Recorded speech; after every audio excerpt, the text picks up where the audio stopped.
This channel does not promote any violent, harmful, or illegal activities. All content provided by this channel is meant for an educational purpose only. Top quality और consistent performance के लिए सिर्फ silver pump नाम याद रखना। তিল ধারণের জায়গা নেই মহাকুম্ভে যাওয়ার জন্য যাত্রীদের ভিড়।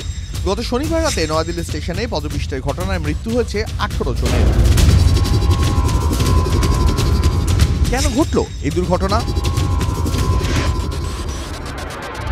এবার রেলওয়ে প্রোটেকশন ফোর্স বা আরপিএফ তাদের রিপোর্টে চাঞ্চল্যকর দাবি করলো। দায় ঝেড়ে রেল কর্তৃপক্ষকেই কাঠগড়ায় দাঁড় করালো আরপিএফ তাদের রিপোর্টে জানিয়েছে, ফুট ওভারব্রিজে অস্বাভাবিক হারে ভিড় বাড়তে দেখে নয়াদিল্লি স্টেশনের স্টেশন ডিরেক্টরকে অবিলম্বে টিকিট বিক্রি বন্ধ করার আবেদন জানিয়েছিলেন নয়াদিল্লি স্টেশনের অ্যাসিস্ট্যান্ট সিকিউরিটি কমিশনার। রিপোর্টে উল্লেখ করা হয়েছে, ভিড় আরও বাড়তে পারে এই আশঙ্কার কথাও তিনি জানিয়েছিলেন।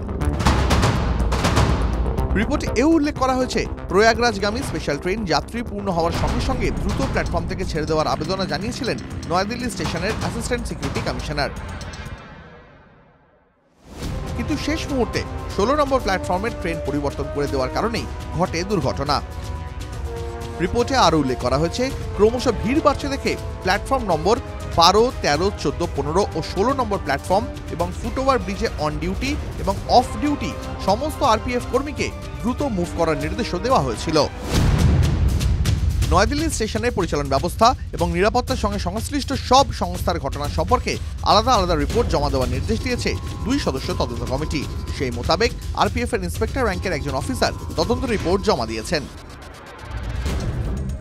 নয়াদিল্লি স্টেশনের পরিচালন ব্যবস্থা এবং নিরাপত্তার সঙ্গে সংশ্লিষ্ট সব সংস্থাকে এই দুর্ঘটনা সম্পর্কে আলাদা আলাদা রিপোর্ট জমা দেওয়ার নির্দেশ দেয় 2 সদস্যের তদন্ত কমিটি।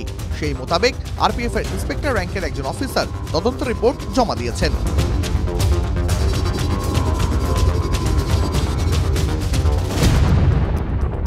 TV9 Bangla digital.